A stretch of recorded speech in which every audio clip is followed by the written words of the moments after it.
আসসালামু আলাইকুম ওয়া রাহমাতুল্লাহি ওয়া বারাকাতুহু। 2019 সালের সেপ্টেম্বর মাস আমার বন্ধু জহির ফোন করলো, বন্ধু একটা ইয়েতে যাই, মেজবান আছে, মেজবান খেতে যাই। তো চলে আসলাম, জুমা পড়েছিলাম আমরা ওই কোথায় খাকি খাকি হুজুরের ওখানে। চলে আসলাম এই জায়গায়।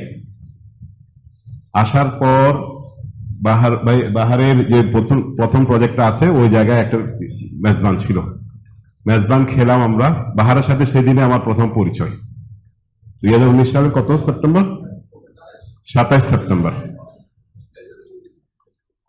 আসার পরে মেজবান খাওয়ার পরে আসিফও ছিল, আমরা বেশ কয়েকজন বন্ধু ছিলাম। আসার পরে এই জায়গায় এখানে আমরা চলে আসলাম। আসার পরে আমার বন্ধু বলে যে মাটি খনন করার কোপ দেওয়ার জন্য। আমি বললাম ভাই আমি তার হুজুর না, মুনাজাত করতে হবে। আমাকে বলে দিয়ে শর্ত দিছে মুনাজাত করতে হবে, কোপ দিতে হবে। আমি বললাম এগুলো তো আমি আমার কাজ না। যাই হোক দাড়ি দেখে হয়তো বলেছে, তা বিসমিল্লাহ করে দিয়েছিলাম। সেদিন দোয়া করেছিলাম, কয়েকটা দোয়া করেছিলাম, আল্লাহ যেন বাহারের রিজিকে বরকত দে, শান্তিতে বরকত দে, সম্মানে বরকত দে। এই কয়েকটা দোয়া করেছিলাম। আল্লাহ দোয়া হয়তো বা কবুল করেছেন, জানি না। যাই হোক, আরেকটা কথা বলি, আমরা যে পরিবার, যে সমাজে আমরা বড় হচ্ছি, ইসলাম সম্পর্কে আমাদের সবারই ভালোবাসা আছে। ইসলাম স্কুল জীবন থেকে, ছোটবেলা থেকে আমরা মসজিদে নামাজ পড়ে বড় হচ্ছি, কিন্তু আশপাশ পরিবেশ যখন দেখি আমরা পরিপূর্ণ ইসলাম কিভাবে পালন করতে হয় সেটা কিন্তু আমরা পালন করছিলাম না। আল্লাহর কাছে আমরা মনে মনে চাচ্ছিলাম, আল্লাহ যেন পৃথিবী থেকে যাওয়ার আগে যেন ইসলামটাকে আমরা সুন্দরভাবে পরিচালনা করতে পারি, ইসলামটাকে যেন আমরা বুঝতে পারি এবং পরিবারের মধ্যে যেন ইসলামটাকে ছড়িয়ে দিতে পারি। আল্লাহর কাছে প্রতিনিয়ত এটা আমরা চাচ্ছিলাম। সেটা হলো 1998-99 সাল। সালাত আদায় করতাম, সালাতে কোনো মনোযোগ ছিল না। সালাত পড়তাম, শুধু গড়গড় করে শুধু পড়ে যেতাম। ইসলামিক ইউনিভার্সিটির টিচার ছিলেন আহমেদ ফৌজি, ওস্তাদের হয়তো মনে আছে। ওনার সাথে আমার খুব বন্ধুত্ব ছিল। প্রতিদিন প্রায় আমাদের বাসায় আসতেন। আমার বাবা আরবি পড়তেন, আব্বার সাথে গল্প করার জন্য প্রায় চলে আসতেন। একদিন আহমেদ ফৌজি ভাইকে বললাম, নামাজ পড়ি, নামাজে মনোযোগ থাকে না, কি করব? বলে কেন থাকে না? আমি বললাম কিছুই তো বুঝি না। বলে তোমাকে আমি বুঝাবো। সূরা ফিল দিয়ে শুরু করলো। তখন এখন না কোরআন শরীফের অর্থ বাংলা, ইন্টারনেট সব আছে, তখন তো এরকম ছিল না। সরাসরি অক্ষরের নিচে বাংলা তখন ছিল না, এখন পাওয়া যায়। তখন উনি আমাকে কি করেছে, আমার একটা কোরআন আছে, এখন ওনার হাতে লিখে ওই কোরআনে আছে, আলাম তারা কাইফা ফাআলা রাব্বুকা বিআসহাবিল ফিল। প্রত্যেকটা শব্দের অর্থের অক্ষরগুলো উনি আমাকে বাংলা লিখে দিয়েছে। ইংরেজি বলছিলেন, উনি হালকা ইংরেজি বলতেন। আপনারা কয়জনে ছিলেন, হয়তো ছিলেন ওনাকে। উনি মারা গেছেন বছর খানিক আগে, উনি মারা গেছেন। ইন্না লিল্লাহি ওয়া ইন্না ইলাইহি রাজিউন। খুব ভালো মানুষ ছিলেন, অসম্ভব ভালো মানুষ ছিলেন, অনেক বড় উদারের বড় মনের মানুষ ছিলেন।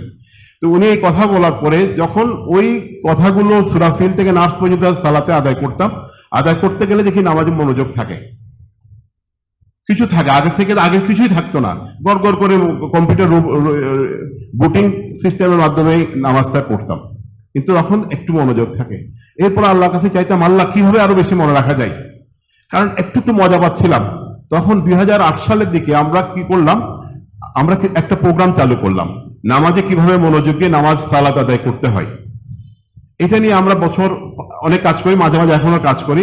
সালাতে যে 8-10টা সূরা, যে নামাজের সূরাগুলো আছে, এই সূরাগুলোর প্রত্যেকটা আয়াতের মধ্যে একটা মূল শব্দ ধরে ওই মূল শব্দটাকে আমরা বডি ল্যাঙ্গুয়েজ বানালাম। বডি ল্যাঙ্গুয়েজ যেমন আমরা সূরা ফাতিহা পড়ে যাই। তো এখানে আমাদের ভাই ইনি আছেন, কি নাম, শিবলি নোমানি ভাই, ইনি ওনার বন্ধু টন্ধু নিয়ে আমাদের প্রোগ্রাম করেছিলেন, কয়েকবার করেছেন। ইনি এ ভাই কই, আরেকজন কই, সিরাজি না, ওই তো হাত তুলেন না রে ভাই, কামাল ভাই, ইনি আমাদের প্রোগ্রাম করেছিলেন। এগুলো 8-10 বছর আগে, আপনি করেছেন মনে 10-15 বছর আগে। যাই হোক, এই কাজগুলো করতে করতে আমরা কিন্তু আলেম না, আমরা আমাদের মতো করে চেষ্টা করে যাচ্ছিলাম কিভাবে সালাতে মনোযোগ দেওয়া যায়। এখন সালাতে মনোযোগ দিতে গিয়ে দেখলাম কোরআন ঠিক মতো পড়ি না, ঠিক মতো পড়া হয় না। তখন আমাদের ওস্তাদ, অনেক ওস্তাদের কাছে গিয়েছি, কম করে হলো 200-400 ওস্তাদের কাছে গিয়েছি, যখন যারে পাই, যখন আরো বেশি কা হয় দৌড়াইতাম, যেখানে যেতে পারতাম দৌড়াইতাম। এই জন্য মোটামুটি আপনি আমার মোবাইল চেক করলে দেখবেন কয়েকশো হাফেজের নাম্বার আমাদের পকেটে আছে, মোবাইলের নাম্বারে সেভ করা আছে, হুজুরের নাম্বার কয়েকশো আছে। সবগুলোকে আমি সম্মান করি, যে যতটুকু যার থেকে যেটা পেয়েছি সেটা শেখার চেষ্টা করেছি। এই করতে করতে করতে করতে আমি একটা জিনিস চিন্তা করলাম, আমরা বাচ্চাদেরকে করি কি, যাচ্ছি ভালো মুসলমান বানাতে, কিন্তু শেখাচ্ছি কোথায়? ইংলিশ স্কুলে। ইংলিশ স্কুলের ম্যাডামরা মাথায় কাপড় দেয়। তো এখন আমাদের যতই স্কুলে গিয়ে সে কি শিখছে, মাথায় কাপড় না দিলেও চলে, এরকম একটা শিখছে না, তার সাবকনশিয়াস মাইন্ডে সে তো শিখছে। এইগুলো আমাদের কনফিউজ, আমরা বলি একটা, করছি আর একটা। এই কনফিউশন এগুলো আল্লাহর কাছে চাইতাম, আল্লাহ আপনি আমাদেরকে সাহায্য করেন। এগুলো করতে করতে আমরা নিজেদের একটা স্কুল দিয়েছিলাম, চিটং ভিক্টরি ন্যাশনাল স্কুল। ওই স্কুলের কিছু কারিকুলামের মধ্যে আমরা নিজেরা ঢুকিয়েছিলাম, জামালখানে কিছু কারিকুলাম ঢুকিয়েছিলাম যেন টিচাররা ইসলামিক কিছু এগুলো বেসিক গুলো ফলো করে। এই ফলো করতে করতে আলহামদুলিল্লাহ আমরা আমাদের বাচ্চাদেরকে ক্লাস 5-6 পর্যন্ত ওখানে পড়িয়েছি, ন্যাশনাল কারিকুলাম। একদিন ন্যাশনাল কারিকুলামে বাচ্চা মুখস্থ করছিল বাংলাদেশের মৃৎশিল্প, মৃৎশিল্প, মাটির শিল্পগুলা। তাই ক্লাস 5 যখন পড়তো, হিসাম আজকে যে নামাজ পড়ালো, পড়ছে মুখস্থ করছিল। আমি জিজ্ঞেস করলাম, বাবা এগুলো কি পড়ছে একটু বলেন তো। সে বলছে, ম্যাডাম মুখস্থ করতে বলছে। আর এগুলো কি লিখছে এগুলো বোঝার দরকার না, শুধু মুখস্থ করতে বলছে। সেদিন ওই মুহূর্তে আপনার সিদ্ধান্ত নিয়েছিলেন এখানে এই মিডিয়াম আর পড়াবো না, ইংলিশ মিডিয়ামে পড়াবো। ইংলিশ মিডিয়ামে পড়াতে আলহামদুলিল্লাহ ইংলিশ মিডিয়ামে পড়াচ্ছে, আল হিদায়াতে পড়ছে। টিচাররা বেশ আন্তরিক পড়াচ্ছে আলহামদুলিল্লাহ। সাথে বাসায় বসে কিন্তু 8 পারা কোরআন হিফজ করেছে। এখন আমাদের মানে এগুলো ব্যক্তিগত উদ্যোগের কারণে ব্যাপারগুলো আস্তে আস্তে হচ্ছে। আমরা চিন্তা করলাম, সে তো ইংরেজি বই দেন, 5 দিন একটা ইংরেজি বই মার্শাল্লাহ শেষ করে দিচ্ছে, বুঝে ফেলছে। ছোটটা সে পড়ে ফেলছে, ইংরেজি একটা নোবেল দেন 10 দিনে শেষ হয়ে যাচ্ছে, বুঝে ফেলছে। কিন্তু কোরআন কি বুঝে? এখন আমার একটা ওসিয়ত তাদেরকে, বাচ্চাদেরকে বলেছি, অ্যাটলিস্ট পুরা কোরআন মুখস্থ না করলে 10 পারা কোরআন মুখস্থ করতে হবে উইথ আন্ডারস্ট্যান্ডিং। তুমি যা যা পড়ো 10 পারা বুঝতে হবে। এবং ওসিয়ত থাকবে, আল্লাহ যখন যদি তাদের সন্তান দেয়, তারা যখন বিয়ে শাদী করবে, তারা যেন তাদের সন্তানকে 20 পারা অর্থ সহ কোরআন শিখাই যায়, এরকম আমাদের ওসিয়ত। এইগুলোর সমন্বয়ে হতে হতে, এগুলো মাথায় আল্লাহ চিন্তাগুলো বিভিন্ন সময় দিচ্ছে না, দিতে দিতে এক সময় দেখলাম একটা, কোথায় ফেসবুকে দেখলাম না কোন জায়গায় দেখলাম, আমরা নামাজে যাই না, সালাতে গিয়ে ওই জুমাতে গিয়ে খুতবা শুনি না, খুতবাতে আমরা বসে থাকি, ঘুমাই ঝিমাই, এরকম ঘটনা হয় না? আরবিতে খুতবা হয়, কিছুই বুঝি না। খুতবা শেখানো হবে, একাডেমি অফ কোরআন সায়েন্স একটা একাডেমি হবে, মানে ফ্রি খুতবা শেখানো হবে। আমি ফ্রি, বাংলাদেশে ফ্রিও আবার শেখানো হয়। এই করোনা শুরু হওয়ার আগে, গত বছর করোনা শুরু হলো মার্চে, এটা মনে হয় ফেব্রুয়ারির ঘটনা।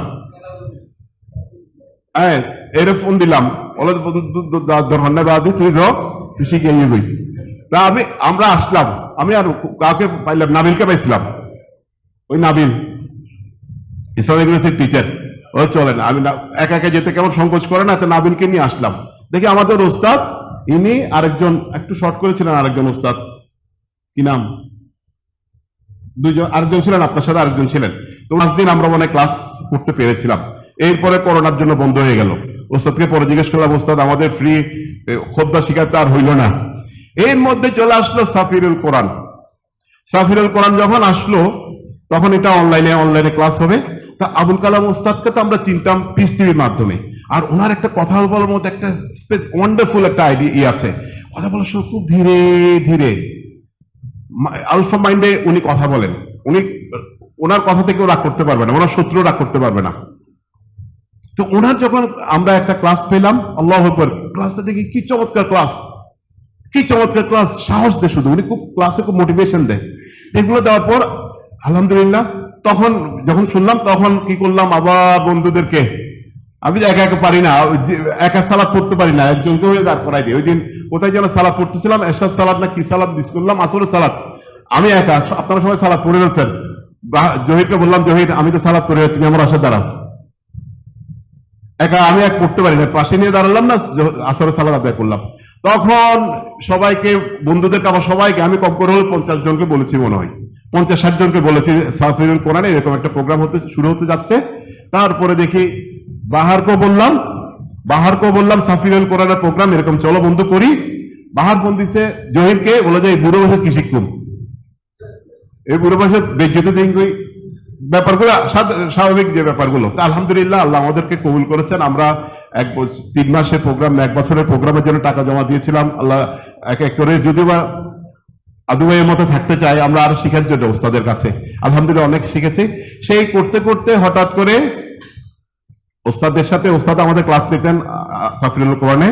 তো একদিন কি হলো, সাফিরুল কি একটা ম্যাগাজিন মনে হয় এরকম বের হবে, বাহার ফোন দিচ্ছে ওস্তাদকে, বলে যে আমাদের একটা প্রতিষ্ঠান আছে এরকম ইউনিটি হাইটস, আমরা একটা বিজ্ঞাপন দিতে পারি, বিজ্ঞাপনের একটা স্পন্সরশিপ ওনারা চাচ্ছিলেন। তো বলে যে এরকম কোথায়, এই সেই কথা প্রসঙ্গে আসলো ইউনিটি হাইটস এর কথা আসলো যখন, তখন দেখি বাহার আমাকে একদিন ফোন দিল, বন্ধু তোমাকে একটা কাজ করতে হবে। আমি কি কাজ করতে হবে? বলে যে ওই ওস্তাদ আমিনুল হক ওস্তাদকে একটু আনতে হবে আমাদের প্রজেক্টে। তা বললাম ঠিক আছে, কখন? ফজরের সালাতের পর। তো চলে আসলাম। এটা কত তারিখ ছিল ওস্তাদ? সেপ্টেম্বরের 3 তারিখ 2020। সেপ্টেম্বরের 3 তারিখ 2020। সেপ্টেম্বর এখনো আসে নাই, 21শে সেপ্টেম্বর এখনো আসে নাই। সেপ্টেম্বরের 3 তারিখ 2020 সকাল ফজরের সালাতের পরে আমরা এখানে আসলাম। এরপরের ইতিহাস তো আপনাদের আর বলার দরকার নেই। হ্যাঁ, 8 মাসে আল্লাহ কি কবুল করেছেন খেয়াল করেছেন? 8 মাসে আল্লাহ কিভাবে কবুল করেছেন? সহজ করে দিয়েছেন না ব্যাপারগুলো? আল্লাহর যে অফুরন্ত রহমত এখানে বর্ষণ হচ্ছে। আপনি একটা জিনিস দেখেন, আমাদেরকে কিন্তু একটা 10 দিনে মশা কামড় দেয় নাই। কে বলতে পারবেন কিনা আমি জানি না, আমি একটা দুটা মশা দেখেছি, কিন্তু মশা কামড় দেয় নাই। বাইরে গেলে কিন্তু মশা আছে, এখানে মশা নাই। ব্যাপারটা খেয়াল করেছেন? এই মশা গেল কই? আমার মনে হয় এখানে ফেরেশতা আল্লাহ দাঁড় করে দিয়েছেন যে আমার বান্দাদেরকে যে মশা কামড় না দেয়। যা হোক, আল্লাহ কবুল করুক। আমরা এখন যেটা করতে পারি, এটা আমরা দ্বীনের খেদমত হিসেবে, আমরা তো কবরে সব চলে যাব, আমাদের সন্তানরা যেন এই দ্বীনকে সুন্দরভাবে শিখতে পারে এরকম একটা প্রতিষ্ঠান হয়ে গেছে। এটা সর্বোত্তভাবে কোমরের বেঁধে, যেমন রাসূল ইসলাম নামতেন না 10 দিনের জন্য এতেকাফের জন্য, আমাদেরকে এখন কোমর বেঁধে নেমে যেতে হবে। এই প্রতিষ্ঠানকে কিভাবে সুন্দর রাখা যায়, এবং এই প্রতিষ্ঠানে যেন কোনো ট্যাগ দেওয়া না যায়। এই প্রতিষ্ঠান এইটা ওইটা, ওই কোম্পানির এইটার সাথে এই ট্যাগগুলো যেন কোনোভাবে দেওয়া না যায়। এই প্রতিষ্ঠান সবার প্রতিষ্ঠান, এই যেন সবাই ফিল করতে পারে এই সবার প্রতিষ্ঠান, এখানে যেন কারো ব্যক্তি প্রতিষ্ঠান না। ব্যাপারটা বুঝতে পেরেছেন? আর আমাদের মধ্যে ছোটখাটো মতবিরোধ হবে, কারণ উঠতে বসতে গেলেই তো আমাদের মধ্যে একটু হয়, কিন্তু আমরা উদারতার সাথে সবগুলো ভুলে যাব এবং একজনকে মাফ করে দেবো। রাসূল ইসলামের ওই হাদিস মেনে চলবো, প্রতিদিন মাফ করে দেওয়া সেই জান্নাতি। তো আমরা সবাই জান্নাত চাই, মাফ করে দেবো, সাথে সাথে মাফ করে দেবো, 5 মিনিটও মনে রাখবো না। তো যাই হোক, অনেক কথাগুলো বললাম, আমাদের সবাইকে কবুল করুক। আমরা চাই, আমি যেরকম নিয়ত করেছি, আমাদের সন্তানরা অ্যাটলিস্ট 10 পারা কোরআন মুখস্থ করুক, হাফেজ না হোক। বাংলাদেশে হাফেজ নাকি 3 লক্ষের উপরে হাফেজ আছে, কিন্তু কয়জন হাফেজ অর্থ বুঝে কোরআন তেলাওয়াত করে? 50 জন পাবেন? কোয়েশ্চেন মার্ক, তাই না? তাহলে আমাদের হাফেজরা যেন 10 পারা অ্যাটলিস্ট, এই হিসামকে একজন হাফেজ দিয়েছিল আজ থেকে 2 বছর আগে। সূরা কোনটা আজকে পড়লাম প্রথম? সিজদা। ওই সিজদা সূরাটায় দিয়েই অর্থ বোঝানোর জন্য, প্রত্যেকটা শব্দ বোঝানোর জন্য, আলহামদুলিল্লাহ কিছু কিছু বুঝে। তো এইভাবে যেন আমরা বাচ্চাদেরকে অনুপ্রাণিত করি, সবাইকে অনুপ্রাণিত করি। অনেকক্ষণ হয়ে গেছে। আর এখানেই সে আল্লাহ আসল কথাই বলি নাই, এখানে সে 7-8 দিন, আমি প্রথম 2 দিন রাতে সালাত আদায় করতে এসেছিলাম ওই কিয়ামুল লাইলে। আমি 2 দিন পরে, 3 দিন পরে জয়েন করেছি। এই মুরব্বী সবাই থেকে যা কিছু শিখেছি, কোরআনকে কি নতুন করে ভালোবাসতে শিখেছি। এবং আজকে একটা আমি প্রতিজ্ঞা করেছি এখানে বসে, একটা প্রতিজ্ঞা আপনাদেরকে বলে ফেললে এটা গোল সেটিং এ বেশি পৌঁছাবে। আজ থেকে মৃত্যুর আগ পর্যন্ত যদি আল্লাহ হায়াত দেন, ফজরের সালাত আদায় করার পর 10 মিনিট কোরআন তেলাওয়াত না করে ঘুমাবো না। আল্লাহ কাছে বলেছে, আল্লাহ তুমি কবুল করো, হায়াত নিঃশ্বাস যদি থাকে, সেন্স যদি থাকে, ফজরের সালাত আদায় করে 10 মিনিট কোরআন তেলাওয়াত না করে ঘুমাবো না। এই যে ডিটারমিনেশনটা আসছে এখানে আসার পরে। আমাদের প্রিয় বন্ধুরা, আমরা সবাই একজন একজনের জন্য প্রাণ ভরে দোয়া করবেন। আমাদের সবাইকে, আমার বাবা মা মারা গেছেন 2016 সালে, ওনাদের জন্য দোয়া করবেন। সবাই সবার জন্য দোয়া করি। আসসালামু আলাইকুম ওয়া রাহমাতুল্লাহ।